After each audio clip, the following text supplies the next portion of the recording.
Hey there, welcome to Sleep Time Story. I am here a few days a week with cozy ghost stories, strange glitches, and UFO mysteries, just the right kind of tales to unwind and drift off to.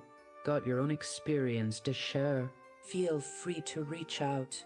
If that sounds like your kind of thing, hit subscribe and let's get into today's story.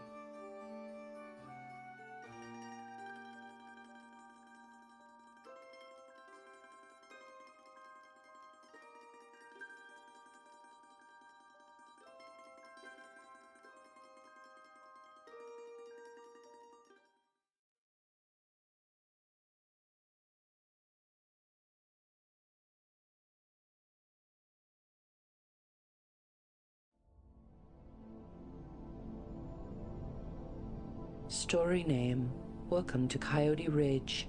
It's shared by Park Ranger Baker.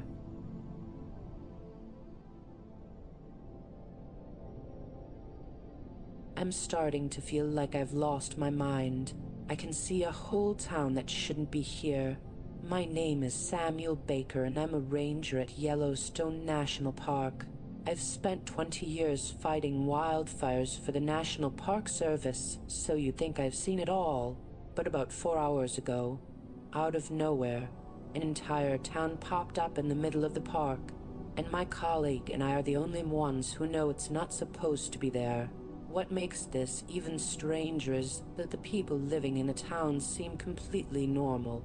They're going about their daily lives like nothing's out of the ordinary. But here's the thing.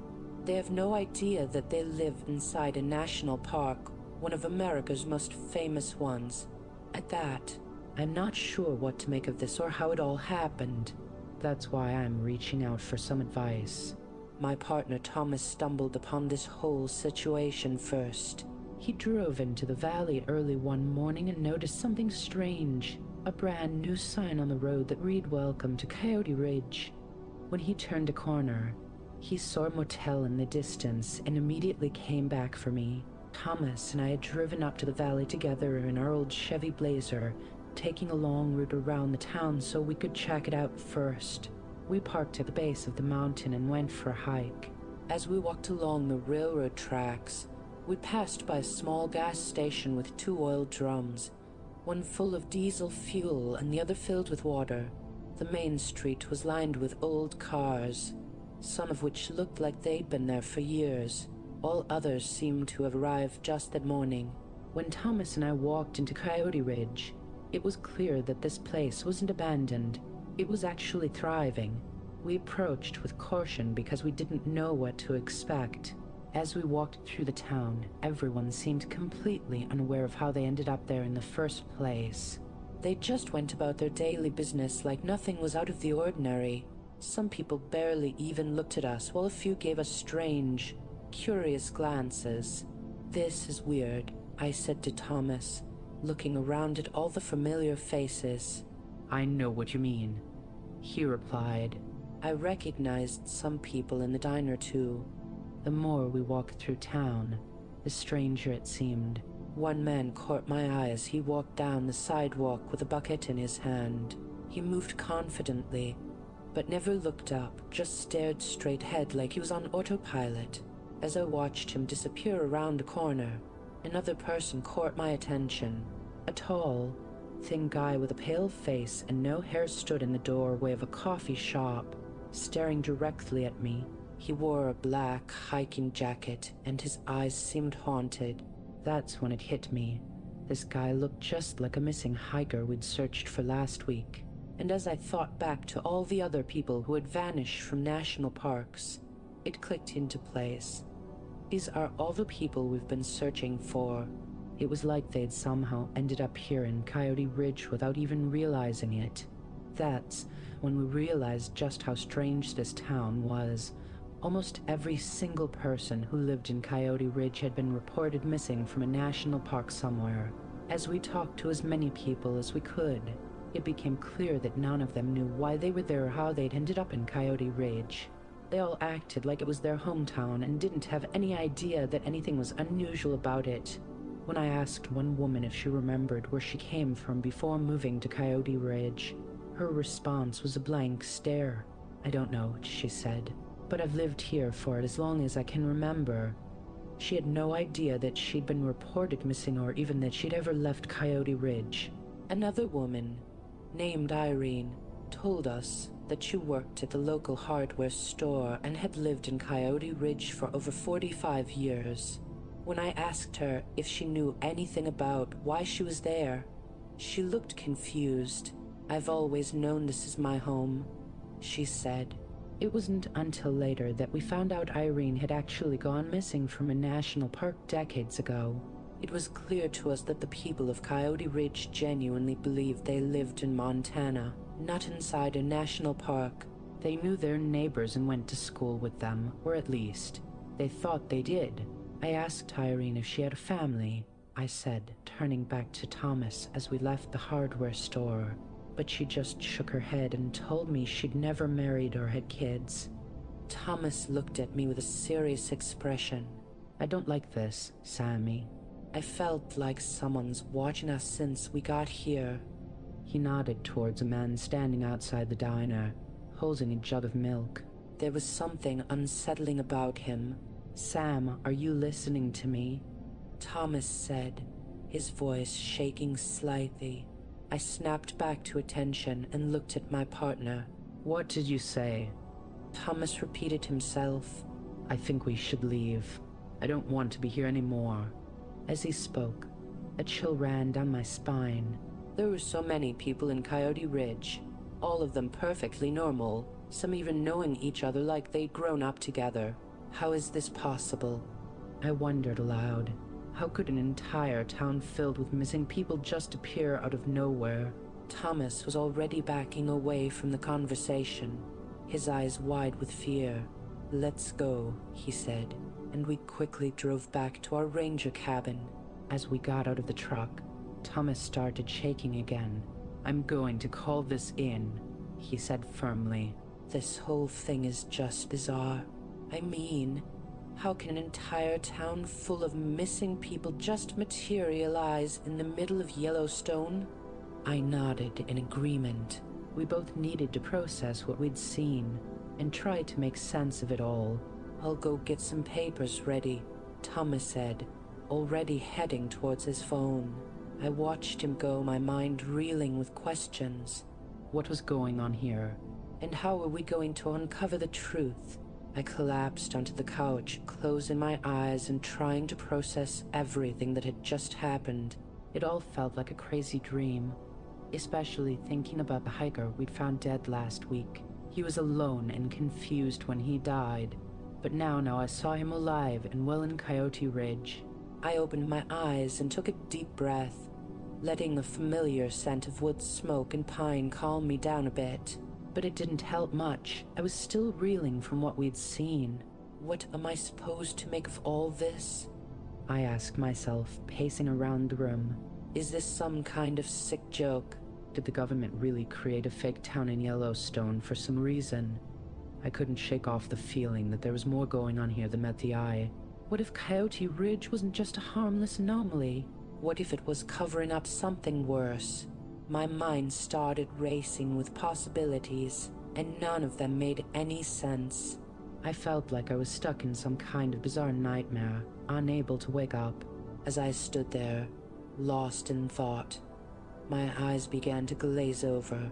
I zoned out for a moment, trying to make sense of it all, but nothing made sense. I was suddenly snapped out of my daydream by a knock on the door. "Come in," I called out. 2 men walked into the room, dressed in black suits that looked like they belonged to some sort of federal agency. But as I got a closer look, I realized they weren't FBI agents at all. "Are you the one in charge here?" one of them asked, flashing me a badge on his chest and a gun on his hip. After we came back to our place, I actually called authority to inform this situation. I was expecting some policemen or other rangers, but what we have here... I nodded, trying to stay calm. These guys looked serious, and I had no idea what they wanted. As I sat down with them, I realized that I was about to have to explain something that sounded like complete nonsense. A town just appeared out of nowhere in Yellowstone. They were probably going to think I'd lost my mind. But then one of them dropped a bombshell. "You're the only one who knows anything about this," he said. And it turns out, there's no record of Coyote Ridge on any map or satellite image. I was taken aback by their words. "What are you talking about?" I asked. "It exists." I saw the sign for Coyote Ridge, and then I saw the motel, the gas station, the dine, all the people inside them. The second man nodded slowly, like he was trying to understand something that didn't make sense to him either. "But we've checked everywhere," he said. "We've looked at aerial photos, satellite images, even flown over the valley with a helicopter." I felt a surge of frustration. How could they not see it? "Hadn't I just been there? Maybe you should take another look," I suggested. The two men exchanged glances, and then nodded in unison. "Very well," one of them said.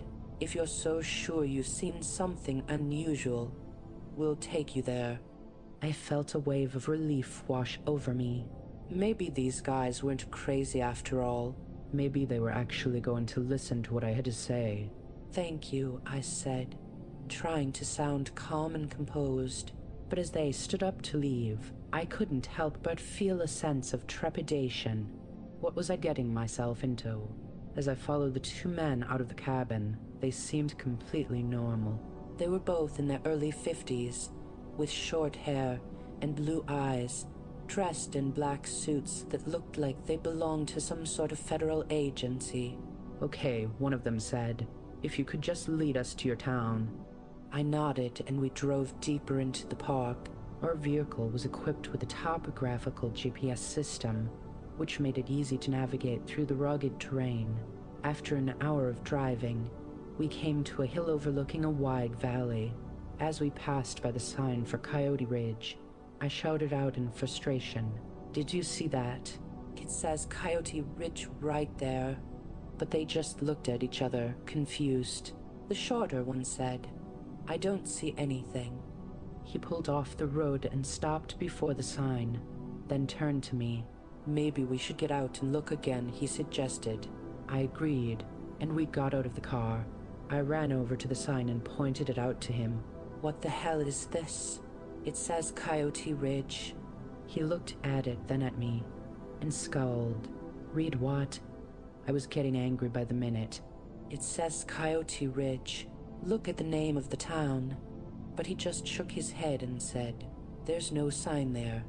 Just as I was about to lose my temper completely, a figure emerged from the woods in the direction of the town. It was Irene, the older woman from the hardware store. My eyes lit up with recognition, and I pointed at her. "Irene." The agent turned to face her, but before he could say anything, she charged him with lightning speed and broke his neck like a twig, and kicked the second agent so hard, he flew away over the car. "You shouldn't have come back, Ranger," she hissed while looking at me. As the agent struggled to get back up, I jumped into our car and tried to start the engine, but it sputtered and died on me. Irene stood in front of the car, blocking my way back to the cabin. "What the hell are you?" I yelled. "You should have never come here," she said. "You have no idea what you're getting yourself into." Just then, Thomas appeared out of nowhere and grabbed my arm, pulling me away from Irene. "Don't be stupid," he said. "We have to get back to the cabin." I was shocked, as I had completely forgotten that he followed us. "What's wrong with you?" I asked him. He slapped me hard across the face. "Shut up," he yelled. "Just shut up." I rubbed my cheek and stared at Thomas in disbelief. What was going on? He was acting crazy, like a wild animal. "What's wrong with you?" I asked him again. His eyes were wide open with panic, and Irene was starting to get up. "You have to leave now," he yelled at me. He grabbed me by the collar and shoved me into the driver's seat of the other agent's car. "Get in," he yelled, "and drive." "What about you?" I asked, still trying to wrap my head around what was happening.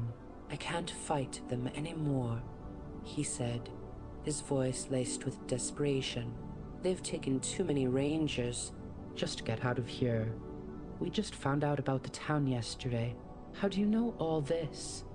I shouted. You just found out about the town. He replied, his eyes wild and unpredictable. What does that even mean? I asked, exasperated. Just go, he said. I'll keep Irene occupied. Get back to the cabin and read my journal. I don't believe this shit, I muttered. He nodded, but didn't say another word. He just kept looking at me, his eyes pleading for me to get out of there. I floored it and sped back down the road towards the cabin. In the rearview mirror, I saw Thomas jump on top of Irene, pinning her arms behind her back. She was screaming and struggling, but he wasn't letting go.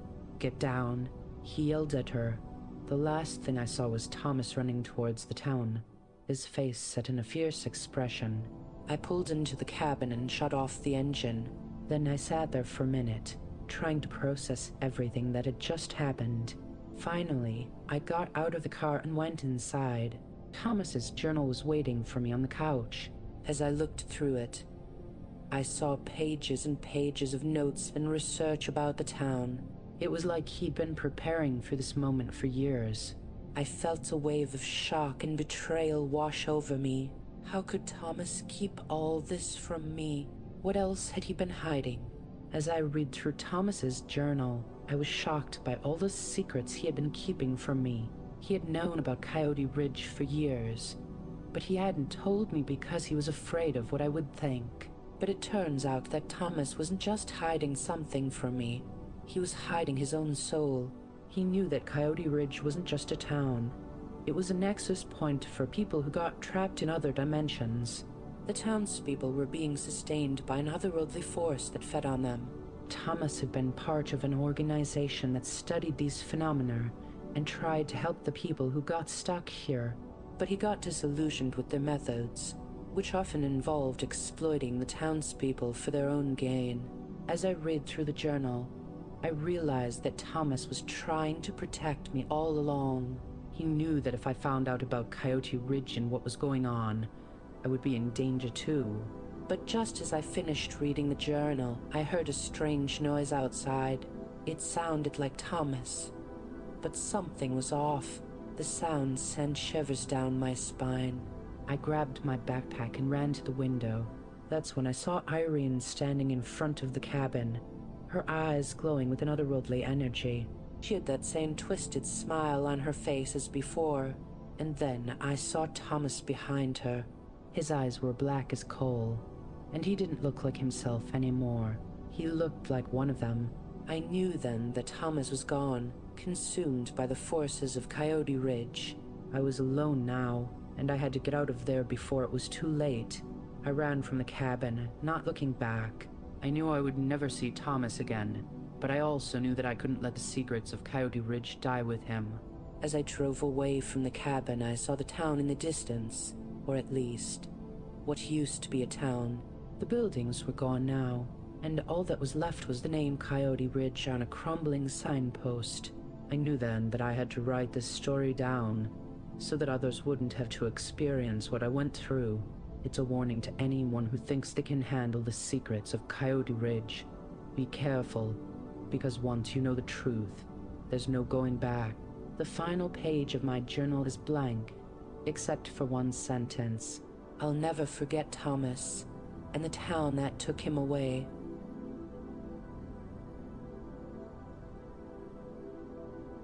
Story name, The Feeling of Being Watched. It's shared by Mess Humble 1452.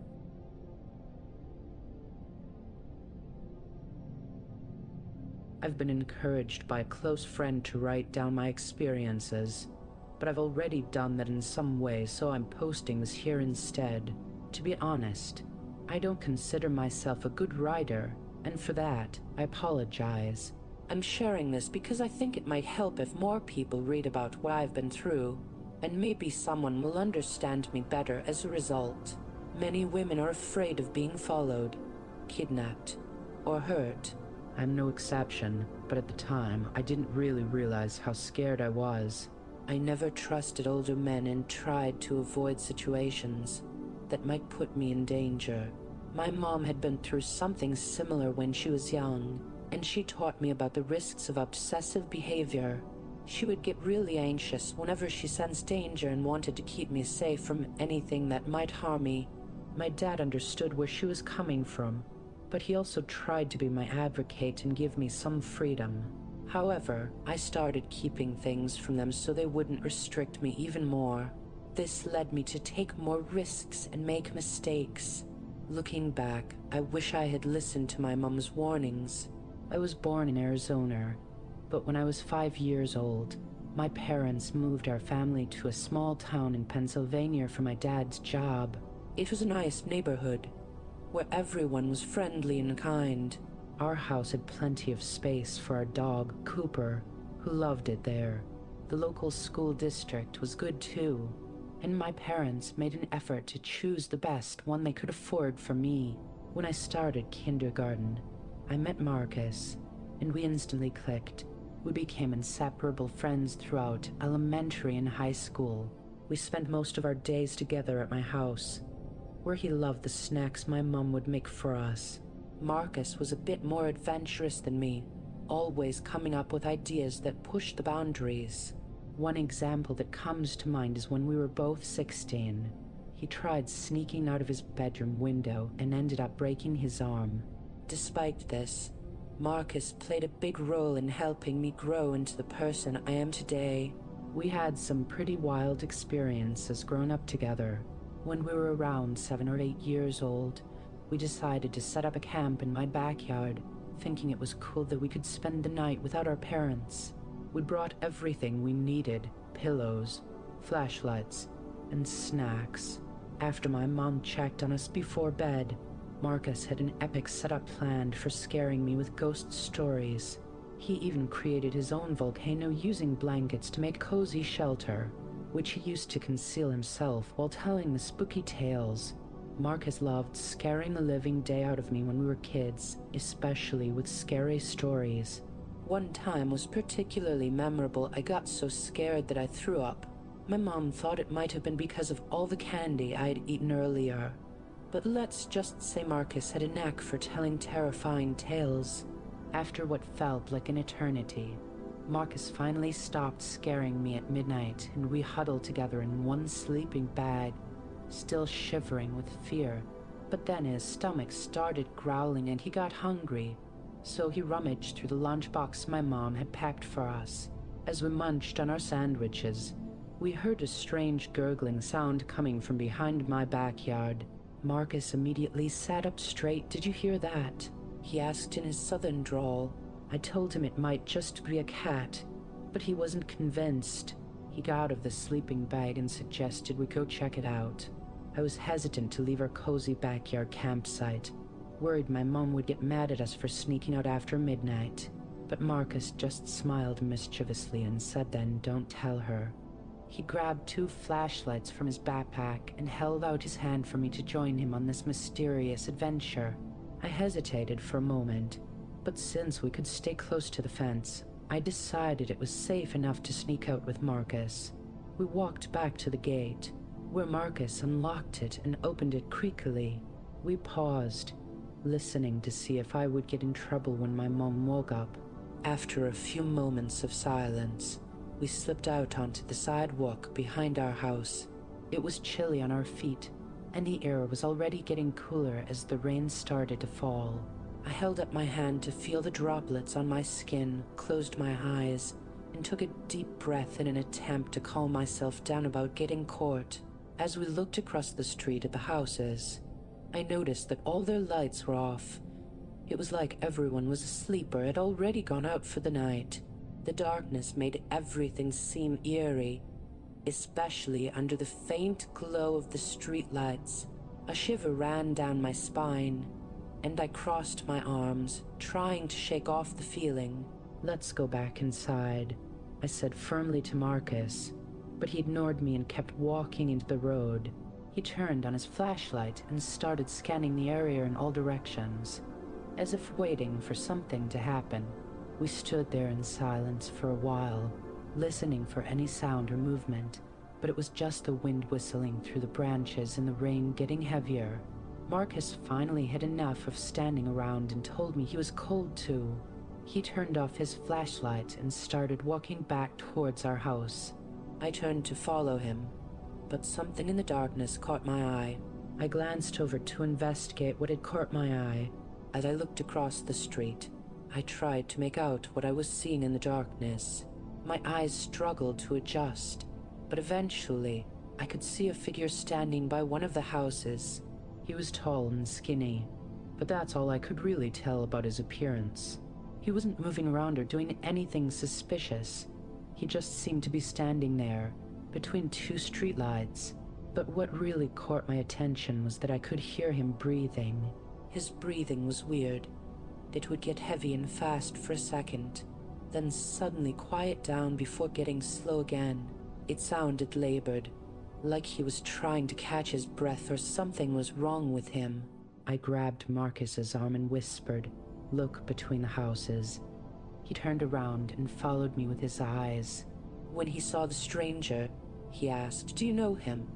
I shook my head, still whispering. Marcus was getting scared too, so I nodded when he asked if we should go inside. As we walked back towards our house, I remembered something my mom had told me, that an harmless-looking person can be a danger to others. I didn't really understand what she meant, but I wanted to avoid any potential problems. I waved at the stranger, hoping it would calm him down. He stood there for a moment, then slowly raised his arm and waved back. His arm was shaking and spasming, which made me feel even more uneasy. As he took another step forward, I could see that one side of his body seemed heavier than the other, like he had some kind of injury or illness. "Billy, we should go," Marcus said, tugging at my sleeve. I turned to look at him, but kept an eye on the stranger as well. When I yelled, "Good night, sir," the man stopped and waved again. I quickly waved back before Marcus took my hand and pulled me back towards our house. We locked the gate behind us and rushed inside the tent. I moved over to a small hole in the fence, which gave me a clear view of the stranger outside. As the rain started pouring down, his clothes got soaked through, and he looked like he was struggling to stay upright. He walked slowly towards our yard, limping heavily as he went. My heart sank with fear, thinking about what might happen if he saw us. I closed my eyes and hoped that Marcus wouldn't say anything, but the sound of the stranger's breathing and footsteps got closer and closer, then suddenly stopped. I opened my eyes and peeked through the small hole in the fence again. The stranger was standing right next to it, looking directly at our yard. I held my breath, trying not to make a sound as I watched him. After just 30 seconds, he started to cough and lean down towards the fence. That's when I moved quickly to the left of the hole, holding my breath in case he heard me. My heart was racing so fast that I could barely breathe. Then I heard his voice, "Billy," and it sent shivers down my spine. He said it softly, but with a weird clicking sound on the top of his mouth. It was like something out of a horror movie. Just as he started to make another noise, Cooper, our dog, let out a loud bark from above us. I think that startled him because suddenly he turned around and walked away. I leaned back against the fence and watched as he disappeared into the darkness between the houses. When he was gone, I rushed back into our tent and jumped into my sleeping bag with Marcus. "What took you so long?" Marcus asked me, but I just shook my head and tried to catch my breath. "I watched the man through the fence," I said, trying to calm down. Marcus looked concerned. "What was wrong with that guy?" he asked. We both speculated that maybe he was on drugs or something, but we didn't have any answers. We talked for a while, but eventually, the non-stop barking of dogs outside our tent got too much, so we decided to sneak back into my room and try to get some sleep.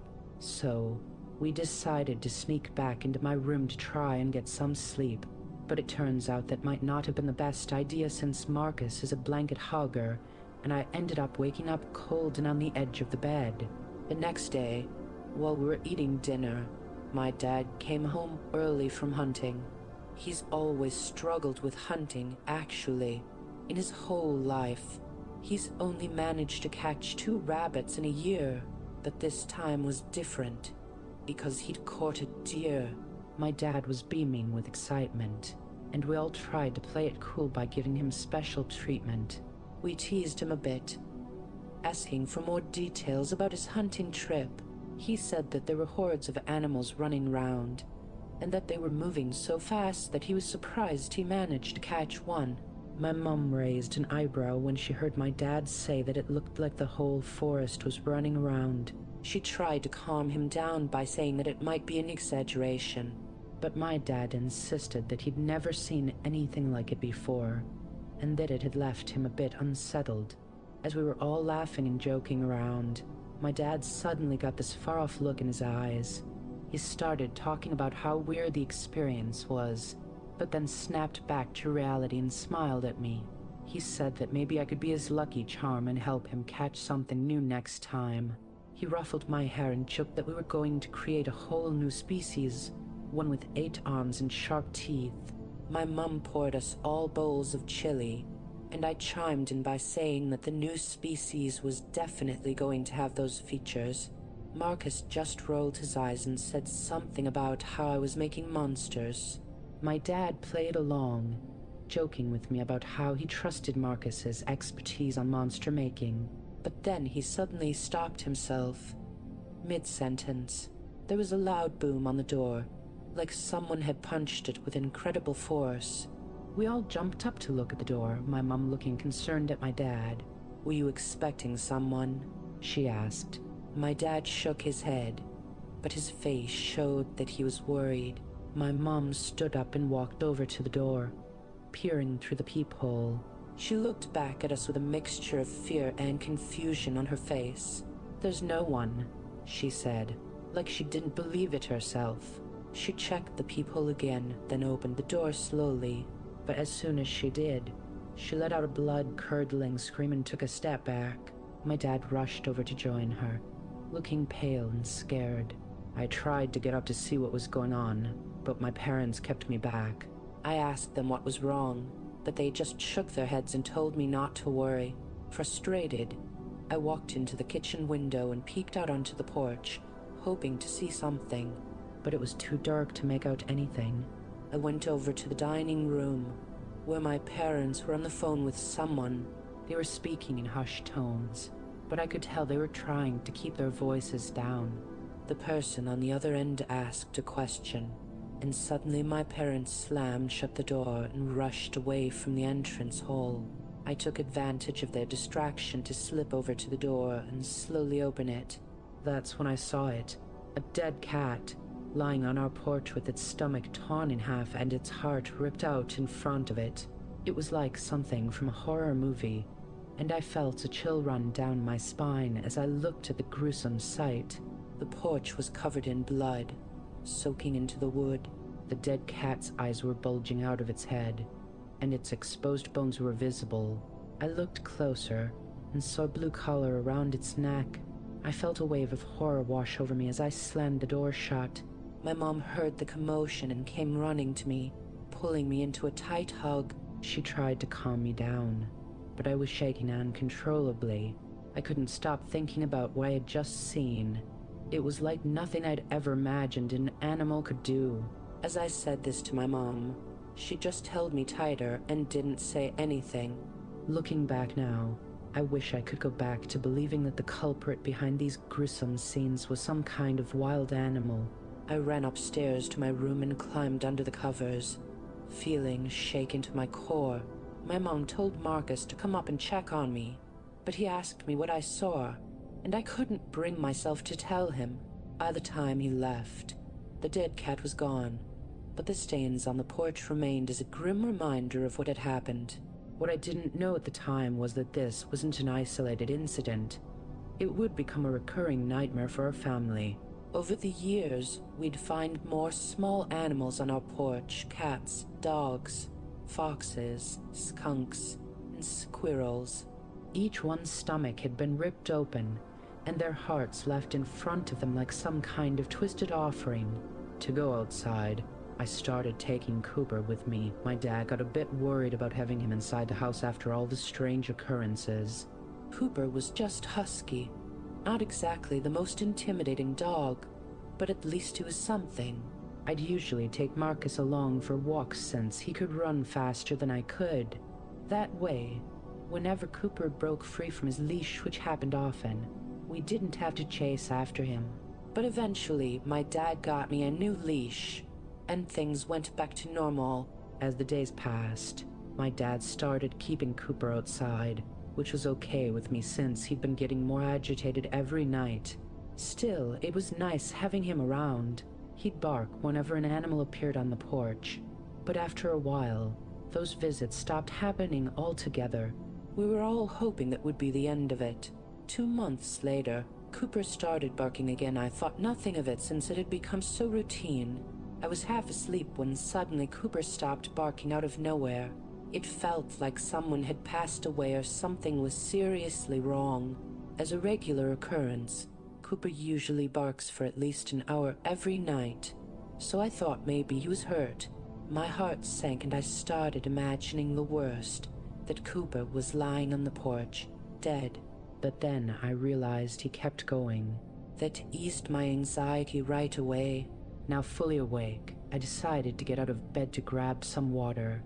As I got up, I felt a chill from the cold floor, so I quickly jumped back under the blankets to grab some socks from the dresser next to me. I walked over to the window and saw that Cooper was still barking non-stop. No breaks at all.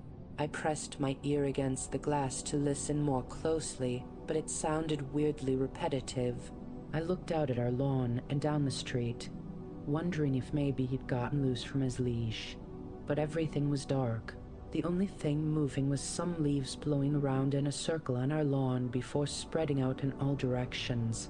Cooper's barking continued, but I still couldn't see him anywhere. I decided to check outside, so I opened the window and stuck my head out into the cold air. It felt freezing. I called out for Cooper, hoping he'd come out, but I didn't hear him respond. Instead, I heard some movement, like he was running around somewhere. Feeling a bit worried and wanting to get him inside, I closed the window and went downstairs slowly so as not to wake up my parents. It was pitch black outside because all the lights were off, but the moonlight made everything visible enough for me to see what was going on around my house. I shuffled over to the front door and peeked through the curtains. The wind was blowing from inside, and the flags on our neighbor's porch were flapping wildly in the breeze. I looked out every window, thinking maybe Cooper would be visible somewhere, but he wasn't anywhere. I thought about what to do next. Mom always told me not to open the door at night unless I had to, just in case something bad got inside. But since it was quiet and there was no one around, I decided to check outside anyway. I approached the door slowly and listened for any signs of life, but all I could hear was Cooper barking. I cracked the door open a bit and listened more closely. His bark sounded weird, like he might be sick or something. It didn't sound quite right. I called out his name, Cooper, and when I did, the barking stopped. "Come here, boy," I said softly, trying to coax him inside. As I waited for a response, I heard some rustling in the bushes outside. That's when Cooper suddenly appeared from the shadows, his eyes shining brightly under the moonlight. I let out a sigh of relief and reached out my hand to pet him, but then I hesitated. Something about him looked off. His eyes seemed bigger than usual, almost human-like, and his fur looked thick and tangled, like it was trying to hide something underneath. I squinted at him, thinking maybe I was just seeing things, but the more I looked at him, the weirder he seemed to look. It was like he wasn't quite himself anymore, but that wasn't Cooper, I'm sure of it.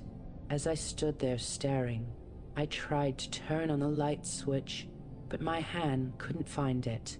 The moonlight caught the figure and I gasped, trying to process what I was seeing. I quickly flipped the switch on, and when I looked back outside, the doll was gone. I didn't even hear it move away.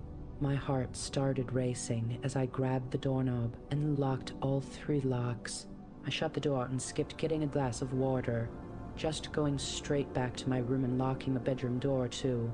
A few minutes later, I heard barking coming from below my window, but it went on until sunrise. The next morning, I told my parents about what happened, but they didn't believe me. They thought I must have been dreaming or misheard. You sure you weren't just hearing wrong? My dad asked skeptically, but I was positive I had heard Cooper's voice and seen him outside the door. My mom seemed to be listening more carefully, though, so when my parents told me that Cooper was actually down in the basement with them, I didn't understand why they were trying to cover something up. I told my mom again about how strange it sounded and how he didn't look right. She listened attentively, but then they told me to go back upstairs. I felt confused and a bit scared. As I stood at the top of the stairs, listening for any sound, all I could make out was one sentence, using his voice to get her outside. I didn't know what that meant, but it sounded too real to be a recording. It wasn't until later that day that things got even stranger. My parents sold Cooper, just like that. I was devastated for months after that.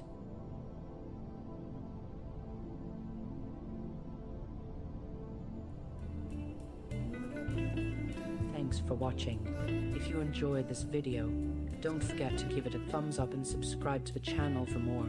Hit the bell icon so you never miss an update. See you in the next one.